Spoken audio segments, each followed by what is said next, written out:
Olá pessoal, iniciando aqui mais um episódio do Alimentando Corações. E hoje nosso convidado é Tenente Coronel, graduado, bacharel em Direito pela Unifor e também hoje está à frente da Defesa Civil do Estado do Ceará. Estou falando aqui do Tenente Coronel Haroldo Gondim. Seja bem-vindo ao canal Alimentando Corações e queria que o senhor pudesse se apresentar aqui para o nosso público.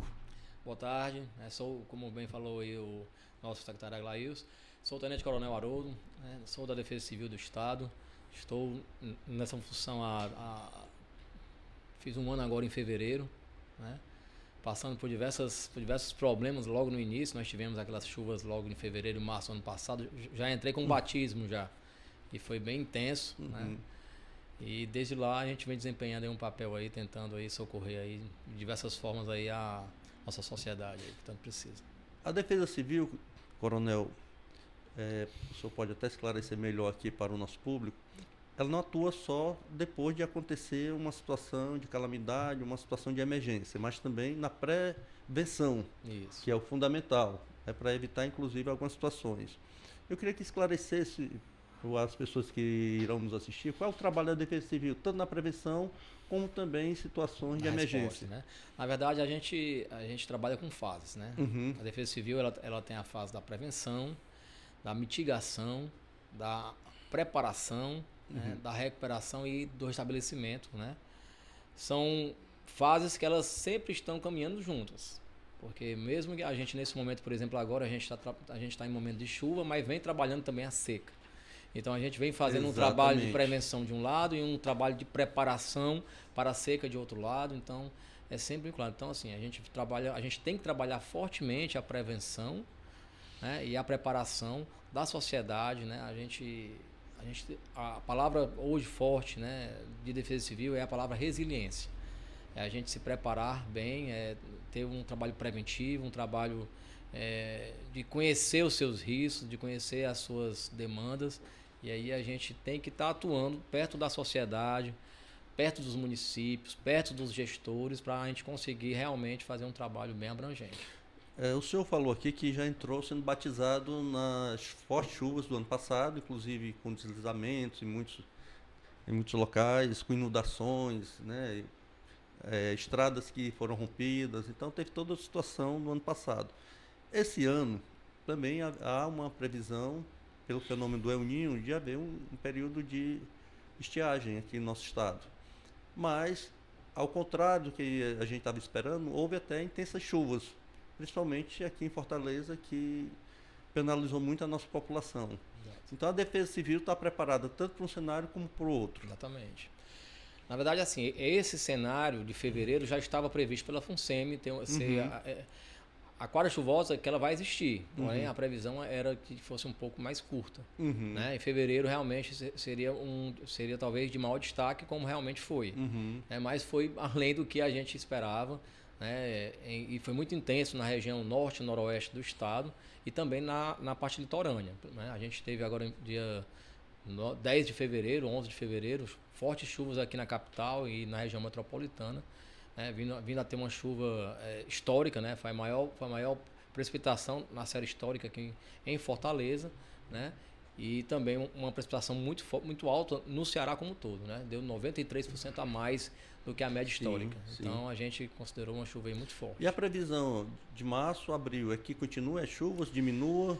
O cenário ainda, ele continua, o El Niño, ele está enfraquecendo, a FUNSEMI ela vem fazendo sempre esse levantamento, esse estudo junto a outros órgãos, a outras comunidades que estudam aí os modelos. Então, assim, a tendência é de uma diminuição da temperatura, né, do Pacífico, e a gente vai tendo um pouco de enfraquecimento, né, do El Niño. Então, assim, ele vai se enfraquecer, porém ele vai chegar em julho mais enfraquecido, mas também a nossa quadra chuvosa tem passado. Então por isso que é ruim. Vai chegar o La Niña, porém em um período que não chove mais aqui no Ceará. Então por isso que a tendência é termos ainda a presença do El Niño, né? Então ser uma quadra chuvosa um pouco mais curta, mas assim, são cenários, a gente vê aí eventos climáticos aí mudando rapidamente. A gente vem sendo surpreendido por diversos incêndios florestais em diversos países aí que nunca tinha esses incêndios, mas não dessa magnitude. Na né? Europa, você vê florestas em Chile, né? Chile. Você vê no Havaí, Exatamente. você vê que no sul a gente teve também a questão do El Niño. Sul e norte, né? Norte. Você vê que o Acre, o norte há pouco tempo estava uma seca, que nunca houve uma seca. Você vê o rio, estava vendo o Rio Negro, completamente seco. Exatamente. Aí o Acre está, né, com níveis, né, salvo engano, 14 metros acima do normal. E a região sul e sudeste também vem sofrendo desde o ano passado, com fortes chuvas, causando também mortes e tudo. Então, assim, são eventos que todos causados pelo efeito do El Niño, né? Porém, deixa eu fazer uma pergunta aqui. O senhor falou aqui de vários fenômenos que estão ocorrendo simultâneo. Isso não é acaso, isso é fruto das mudanças climáticas que ocorrem e afetam o mundo todo. A Defesa Civil vem sempre atualizando esse trabalho das mudanças? Sim, perfeitamente. A gente sempre vem fazendo um papel de estar se atualizando junto aos órgãos federais, ao Senad, né, ao Semadem, ao IMET, né, e a FUNSEMI sempre ela está também a ponto disso aí, ela sempre vem bem próximo desses órgãos também, no sentido de estar com conhecimento também bem fundamentado sobre as previsões, sobre esses modelos climáticos, né?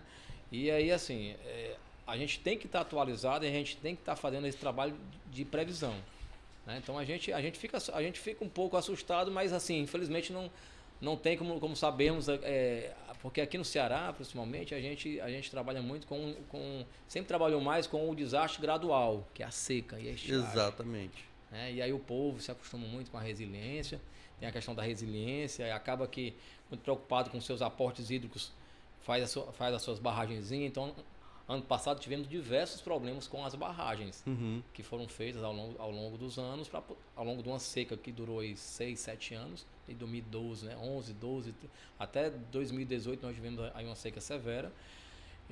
Fez com que esse nordestino ele fizesse seus aportes, né, de água com pequenos barramentos, e aí com a chuva grande nós tivemos problemas com vários barramentos. Milhã foi mais de 40 barragens aí que romperam em cascata, trazendo aí um prejuízo econômico para o município. Então, O canal Alimentando Corações, pessoal, também tem seu momento de cultura. Tem um livro chamado A Vingança de Gaia, de um ex-cientista da NASA, que ele lançou, já não está mais entre nós, ele faleceu, mas deixou várias obras. O nome do livro é A Vingança de Gaia, que ele tratava justamente dessa coisa das mudanças climáticas. Se eu não me engano, o nome do autor é James Lovelock, ex-cientista da NASA. E ele falava desses fenômenos, as chuvas, estiagem. Nós vivemos num semiárido que a tendência é uma desertificação. Recebi aqui 15 dias atrás um arquiteto, professor da UFC, eu acho que a sociedade toda pensa e se prepara para esse novo fenômeno que é as mudanças climáticas que já estão ocorrendo, e vai ter um impacto muito forte nos centros urbanos. Você tem aqui o semiárido cearense, ele predomina, diferente nos estados vizinhos como o Rio Grande do Norte, já tem a Mata Atlântica ainda, resíduo da Mata Atlântica, aqui não, aqui é o semiárido. Então, isso vai impactar muito aqui em Fortaleza, na questão de receber muito a imigração, novamente, a nova onda migratória do interior para a capital. Então, é um trabalho da Defesa Civil, o senhor está há um ano, mas isso tem que ser pensado com política pública, inclusive pensando esses impactos. Estou há um ano, mas eu estou há 24 no bombeiro, então como a Defesa Civil também faz parte do Corpo de Bombeiros, a gente vivencia isso. Então, é tanto que uma das nossas preocupações são os incêndios florestais. Exato. Porque a caatinga ela é um bioma sensível ao fogo. Então, ela demora de 6 a 7, 8 anos para se regenerar. Então, se eu não tiver o cuidado com a caatinga, nós iremos ter problema também com a questão hídrica, porque tem que ter a umidade, tem que ter todo aquele microclima para poder gerar essa evaporação, e aí nós temos chuva.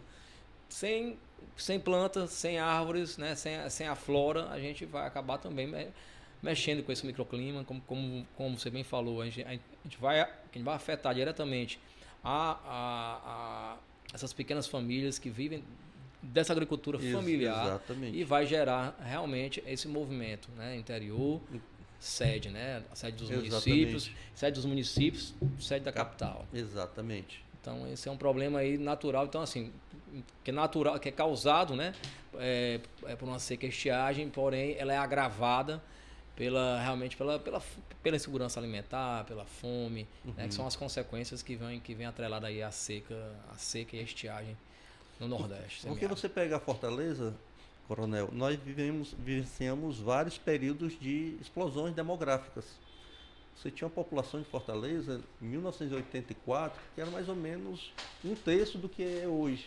Então você teve de lá para cá algumas explosões, algumas secas que fizeram que muitos nossos irmãos do interior viessem para cá.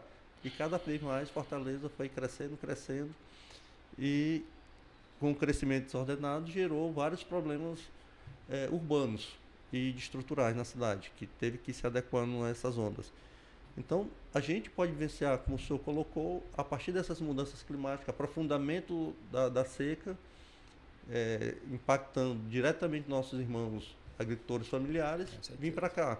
Isso. E como é que o senhor vê hoje, dentro de Fortaleza, esse impacto? Como é que a cidade pode se preparar melhor do ponto de vista... Eu vou falar um pouco primeiro do Ceará, Sim. que é assim, que eu esqueci, é algo forte a se falar, a pontuar, porque o Ceará ele é referência em relação a todos os projetos e planos, né, em políticas públicas para a questão hídrica, né? A SRH que ela vem desempenhando com seus vinculados, com a COGÉ, com a Sohidra e com a FUNSEMI, um trabalho maravilhoso, né? Que é o Cinturão e o Malha d'Águas, e também a transposição do São Francisco.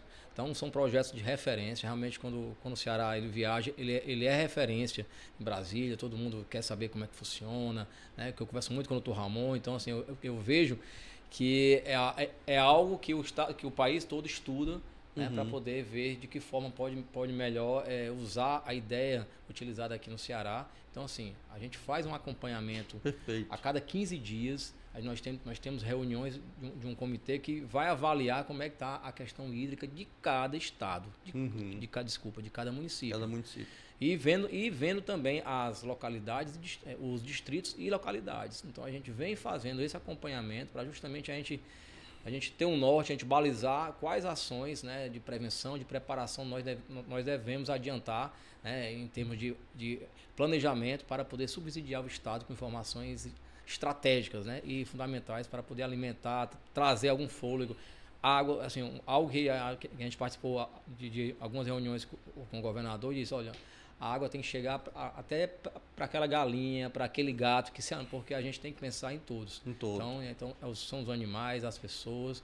Então é uma preocupação realmente que a gente tem com esse comitê que se reúne quinzenalmente para poder traçar realmente essas estratégias e as melhores políticas.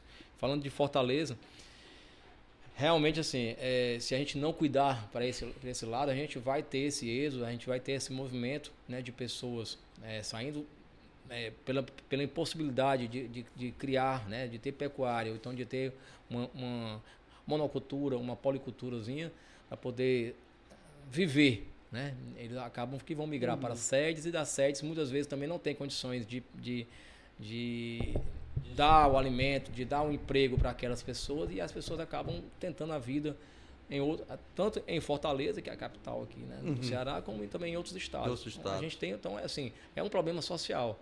Acaba que a gente, se nós não cuidarmos dos possíveis desastres, né, do desastre, aquela resposta, aquela preparação, nós teremos consequências sociais também muito grandes. Então, é algo a se pensar também. Deu para perceber aqui na sua exposição de que a Defesa Civil, ela tem um trabalho contínuo de atualização, não só da sua atuação, mas de maneira transversal também de diálogo com várias secretarias, que para poder ter uma ação... Com certeza. Nós não somos um órgão.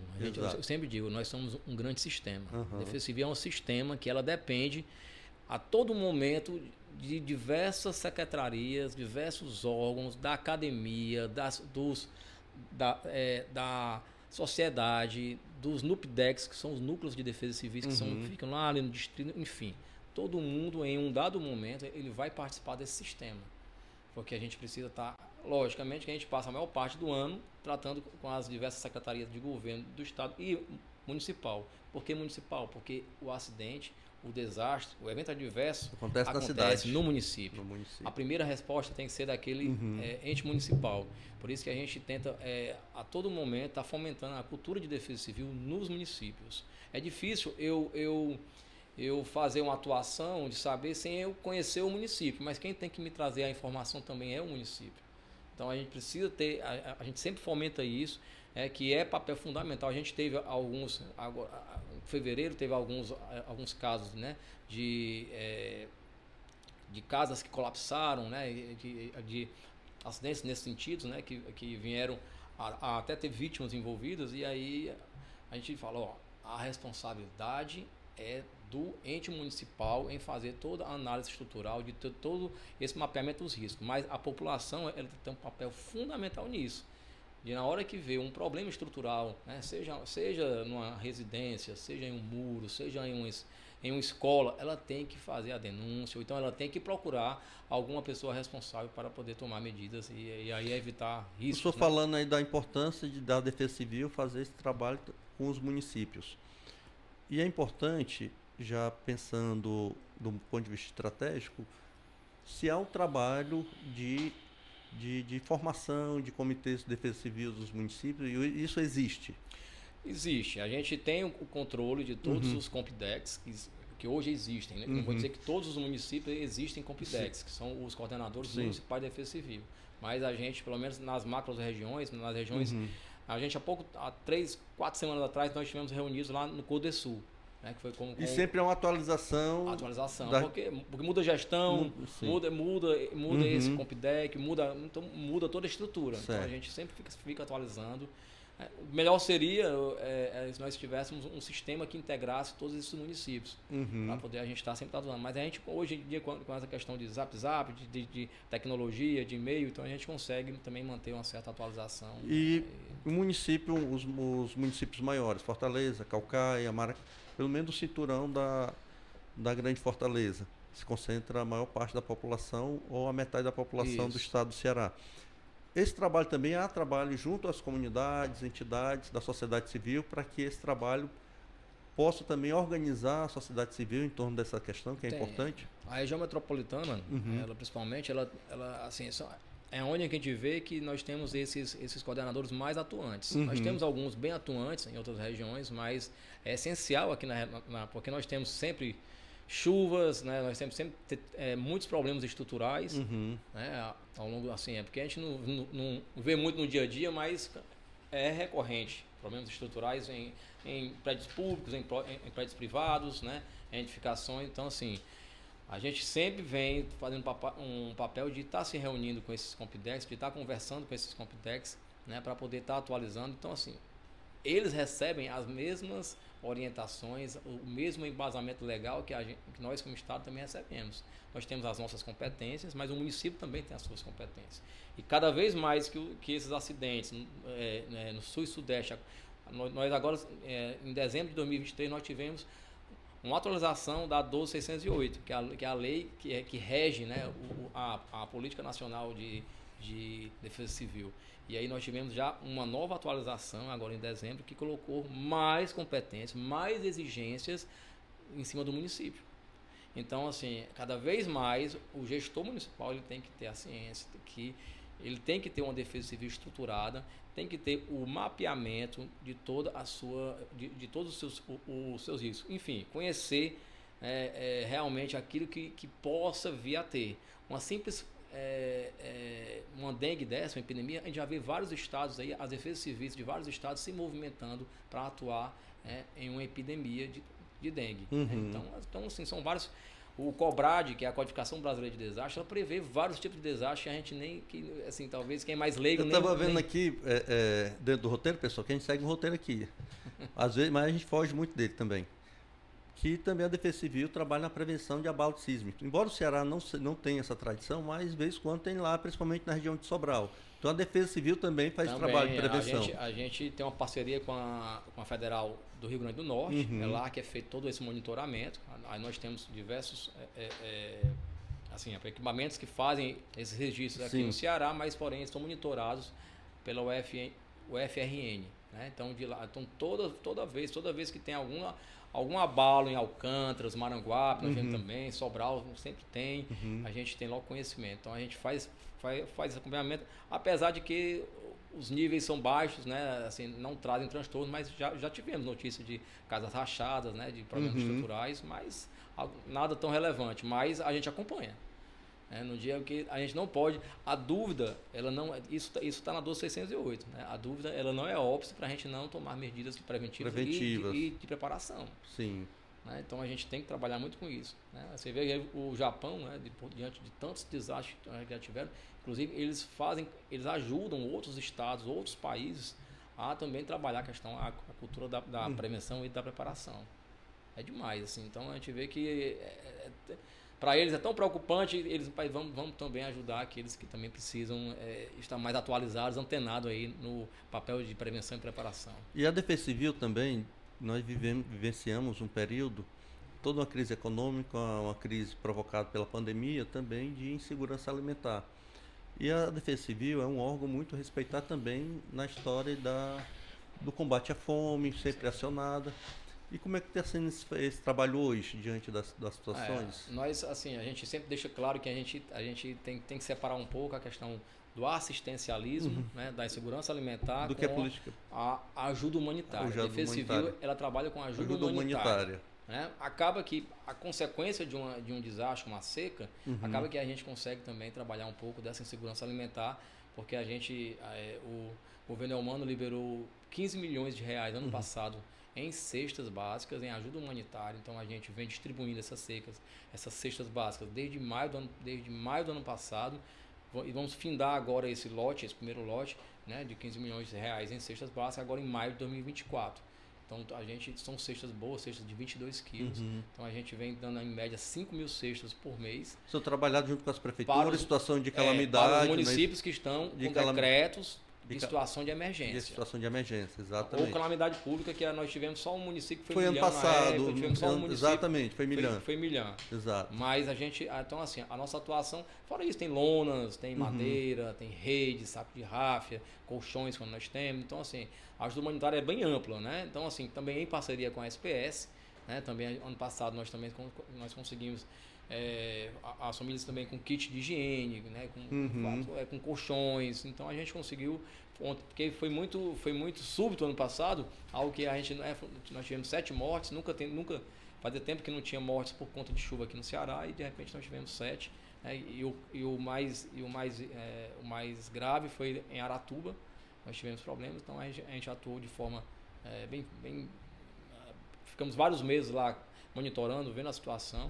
E a gente pensando nessas famílias. Situação, Serrana, só para esclarecer aqui as pessoas que irão nos assistir. Sempre tem o perigo de deslizamento em região serrana. Então a Defesa Civil faz esse monitoramento quando nós começamos as chuvas mais na serra, de deslizamentos que possam ocasionar mortes. Os locais mais recorrentes que a gente tem o Serviço Geológico do Brasil, né, que é um ente federal, ele faz alguns mapeamentos aqui no estado do Ceará. Nós já temos vários locais mapeados onde se sabe o seguinte, né? O CEMADEM lá em Brasília, ele na hora que a chuva está caindo, ou então ele tem uma previsão de chuva grande, ele com base nesses mapeamentos, ele já emite um alerta, na região ali de Aratuba ali, nós poderemos ter ali um movimento de massa por conta de uma chuva intensa que está se aproximando. Então a gente faz esse acompanhamento. Então, por isso que é importante o Compidec e também o Estado apoiar nessa questão, porque muitos municípios não têm condição de fazer um levantamento geológico, né, com estudo, porque é caro, é um serviço um pouco caro, um pouco oneroso, e aí precisa muitas vezes do apoio do Estado para estar fazendo esse tipo de levantamento. Mas o ideal é, assim, todos os municípios nós tentamos, pelo menos nesses que mais recorrentes, nós temos noção, nós temos já alguns mapeamentos das áreas de maiores riscos que possam acontecer alguns, né?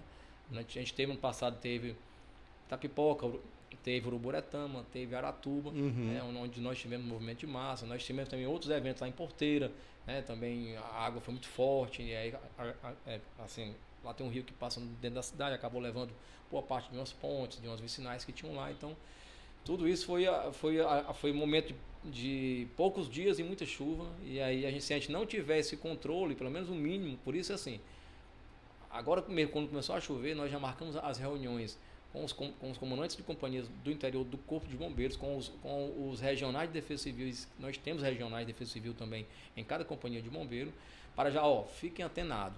Vai chover, a gente pega essa informação da FUNSEMI, do INMET, já sabe que vai chover muito, então a gente já fica preocupado, fica antenado que aqui no Crato nós poderemos ter tal situação, e aí a gente fica sempre se comunicando.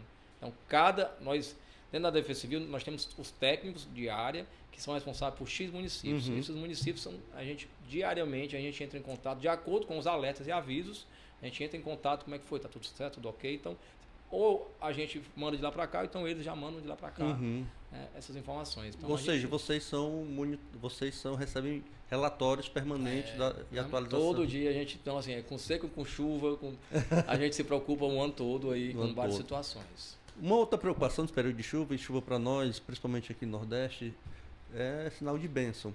Mas também tem os perigos. Principalmente tem as barragens, às vezes as barragens começam a transbordar, e tem algumas pessoas mais eufóricas que acabam querendo tomar banho de açude, às vezes tem cuidado, e tem perigo de afogamentos, ou de rio, ser arrastado pelo rio. Então, essa coisa da orientação também é importante, que a Defesa Civil local, dos municípios, possa também alertar a população local sobre esses perigos. Exatamente. Hoje é uma preocupação. A última conta da FUNSEMI em relação a espelhos d'água deu quase 110 mil espelhos d'água no Ceará. Então, assim, a SRH, que ela monitora 157, tem em torno de cadastrado 800 barramentos, o restante nós não temos um cadastro e uma situação desses barramentos. Não, nem... O espelho d'água, assim, para a pessoa que assistiu, o que é o espelho d'água? São barramentos, paredes, né, de taludes, paredes, acima de 20 metros. Aí a água chega naquele momento. O satélite consegue fazer essa captação. Nós não sabemos ao certo se tem água, qual a quantidade de água ou não, mas são barramentos. Né? Deve ter alguma água, então assim, depende do momento, da época. Nesse momento agora, com essas chuvas, a região norte e noroeste, a gente vê que o rio Acaraú, a bacia do Coreaú está quase 100%, 90 e poucos %. Então, assim, muita água caiu naquela região. Então, com certeza, nós poderemos ter muitos, mas esses espelhos d'água, a maioria eles se condensam na região central, onde nós tivemos durante essa longa seca aí, né, pouca chuva, então muitos barramentos.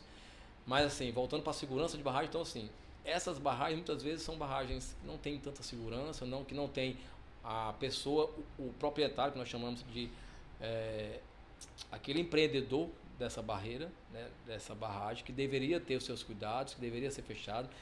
Muitas vezes são transformados em banhos, em balneários, e aí vem a questão, né, do perigo. Né? Então, muitas dessas paredes também são passagens molhadas. Que também representa um perigo nesse período. Representa um perigo, porque na hora que a lâmina d'água começa a passar com mais força, aquelas pessoas que comumente passam ali, né? Passa de bicicleta, passa de moto, acha que está tranquilo, acha que dá para passar, né? E aí muitas vezes essa água vem com força d'água, sobe rapidamente e ela perde o controle. Então, o que eu oriento realmente é conhecer o local e que seja feito um trabalho preventivo da Defesa Civil do município e outras secretarias nesse município, para poder, assim, eles sabendo que tem várias passagens molhadas, tem que ser feito um trabalho, porque vai acontecer. A gente vê que ano passado em Granja, teve mortes, né? Então em vários locais acontecem acidentes, é porque a gente só sabe das mortes, mas acidentes ocorrem. Então muitas vezes as pessoas são levadas por essas forças, né? Por essas passagens molhadas. O bombeiro diretamente, quase que diariamente faz. Ontem mesmo a gente sempre está recebendo, né? Sempre tem gente afogada.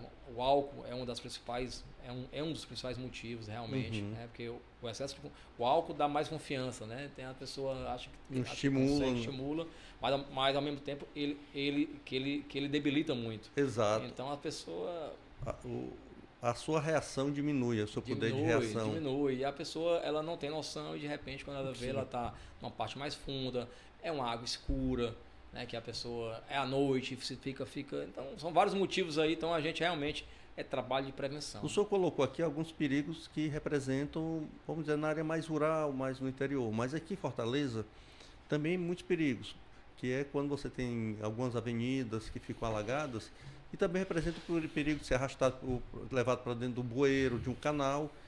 Também esse perigo aqui em Fortaleza. A cidade, a capital urbana, né, assim, onde nós temos uma concentração aqui em Fortaleza, por exemplo, de quase 4 milhões de habitantes, né? Então, assim, é uma área muito populosa, muito densa, onde diversas obras estruturantes devem ser feitas, devem ser avaliadas constantemente. Então, a gente a gente tem sempre que estar avaliando a questão da macrodrenagem, das microdrenagens, né? E principalmente a questão da limpeza dos rios, dos córregos, né? Das ruas, dos canais, das obras que ficam incompletas, às vezes ficam ali. Hoje mesmo estava vendo uma reportagem sobre isso, né? Uma obra do município que tinha muita areia, né? Então, assim, se vem a chuva, vem um buraco, está ali próximo ali, pode causar um dano. Então, é interessante que se comece uma obra e rapidamente, né, conclua para poder a gente ter aí que não tem problema. Isso principalmente aqui na capital, né? Então a gente tem aqui problemas. Nós tivemos alguns territórios que representaram transtornos para o povo, né? Nós pegamos a Dom Lustosa, o canal estourou ali em Dom Lustosa, inclusive, porque tem uma definição de que a questão climática tem um impacto social, como o senhor colocou também aqui. As pessoas que mais sofrem, mais penalizadas, são os mais pobres. Porque moram em áreas em situação de risco, moram em áreas menos assistidas, pelo poder público, muitas vezes. É onde não se faz a limpeza dos canais. E aqui eu quero fazer uma crítica ao prefeito Sarto. Porque, embora houvesse uma previsão já da FUNSEMI de que a quadra chuvosa pudesse ser menor, mas em fevereiro, como o senhor alertou, já havia uma previsão de que teríamos mais chuva em fevereiro, a prefeitura não se preparou fazendo a limpeza dos canais, fazendo a limpeza dos bueiros, preparando para que, quando chovesse, a água pudesse escoar melhor, né? E, inclusive, aqui, equipamentos públicos, é lamentável que a gente tenha assistido à morte de uma senhora de 67 anos, onde o muro do CSU, do Conjunto Ceará, Centro Social Urbano, que é um aparelho do município de Fortaleza, desabou sobre uma senhora que levou ela ao óbito. Então é importante também que o poder municipal possa fazer esse preparativo, período chuvoso, né, de limpeza dos bueiros, dos canais, como o senhor estava colocando. A competência municipal, né, em todo o estado é de estar sempre avaliando os seus equipamentos, né, as suas estruturas, ver como é que está a situação, porque às vezes são vários equipamentos e muitas vezes você passa por depois passa anos para poder voltar a esse equipamento, né? E às vezes, né, tem a questão das obras. Então, a gente tem que estar avaliando, tem que ter também a participação popular nesse processo, né? De estar levando denúncias, de estar levando ao conhecimento do poder público. Nós temos várias patogenias, né, aí, em vários prédios públicos e privados que devem, assim, que se as pessoas não levarem ao conhecimento, que vamos lá, esse muro estava lá com esse muro que foi aqui relatado.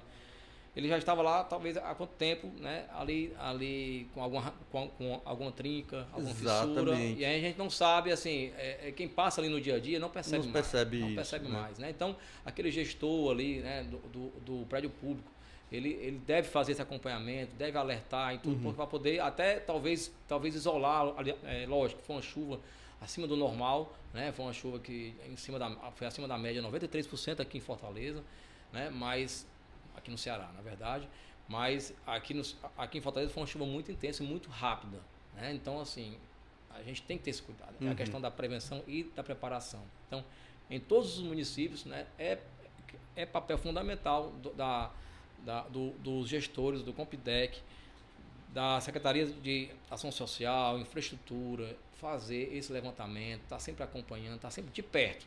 Porque, como eu falei, a dúvida, a gente não pode garantir que não vai acontecer alguma coisa. Nós já estamos aqui caminhando para o encerramento desse bate-papo muito legal aqui e também muito educativo para o nosso povo. E eu queria fazer uma última pergunta. O senhor faz parte do Corpo de Bombeiro. E entre todas as pesquisas, a instituição, para mim a instituição, o Corpo dos Bombeiros, é das mais bem avaliadas. Eu queria que o senhor comentasse o que é fazer parte do Corpo de Bombeiros. O bombeiro, já estou há 24 anos. O que eu falo é porque é muito bem vista, é querida pela população no geral. Porque o nosso papel é sempre de estar salvar a vida, preocupado, né? De salvaguardar a vida e patrimônio. Né? A gente tem um lema que vidas alheias, riqueza salvar. Então, a gente, ó, eu até me arrepio, eu falo, né? Porque realmente é um trabalho muito intenso, é um trabalho que a gente assim, às vezes até brinco, né? Quando a gente liga o jornal de manhã, acho que metade do jornal é sobre bombeiro, ação de bombeiro. Né? Seja um gato que se salva, um animal, uma vaca que se tira de dentro de uma cacimba, de um parto que é feito em movimento. Agora que a gente teve um parto. Então, assim, direto são situações, né? Agora, por último, aqui, acho que foi aqui na Beira-Mar, que teve aquele trabalhador que ficou preso, né? No balancinho. Sim. Então, assim, nós temos diversas ocorrências diariamente. Era um pintor ali. Era um pintor. São várias ocorrências. Então, assim, teve o Andréas, né? Que foi um acidente, né? Que foi o colapso do prédio Andréa, né? Que veio a ruir, trazendo aí algumas mortes. E aí o bombeiro estava lá atuou mais de 7 dias direto, 24 horas, para poder trazer algum alento a essas famílias que perderam tudo. Então, a gente realmente trabalha com coração, é um trabalho que é dignificante e, assim, eu só tenho a dizer que eu sou muito feliz por ser parte dessa corporação. Me diga uma coisa, Coronel, deixa aqui uma mensagem nas considerações finais. Eu vou primeiro agradecer ao senhor, obrigado por ter atendido aqui o nosso convite. Esse bate-papo foi muito esclarecedor, educativo para as pessoas. E eu queria que o senhor pudesse fazer as considerações finais e dizer para as pessoas que estão nos assistindo e irão nos assistir, quando tiver alguma situação que caiba chamar a Defesa Civil, a quem ligar, para onde, como é que faz para acionar a Defesa Civil? Eu fico muito grato por esse espaço, é um momento que a gente tem para realmente falar sobre Defesa Civil, sobre a importância da Defesa Civil, sobre a importância do Corpo de Bombeiros para a sociedade como um todo.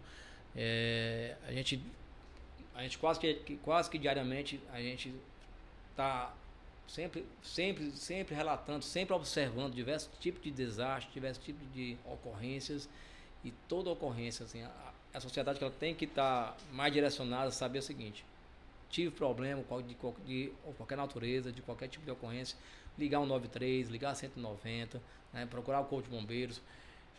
Lá vai ter uma triagem, eles vão analisar se é uma ocorrência de Defesa Civil, se é uma ocorrência de polícia, se é uma ocorrência realmente de Corpo de Bombeiros, então, de SAMU. Então é feito isso aí. Então, que eu assim, sempre procure as pessoas que estão perto de você, a autoridade, na hora que você se viu, né, que se deparar com uma ocorrência, né, lógico que a primeira reação é tentar, né, reagir e tentar salvar aquela pessoa, mas primeiramente chame o socorro, né? Então procure o 93, procure o 190, que vai dar certo, a gente está aqui para ajudar. Obrigado, Coronel Haroldo. Quero deixar um abraço para cada um de vocês que irá nos assistir, e também peço a vocês que possam curtir o nosso canal, curtir esse episódio e se inscrever lá no canal, não paga nada. Um abraço e até a próxima.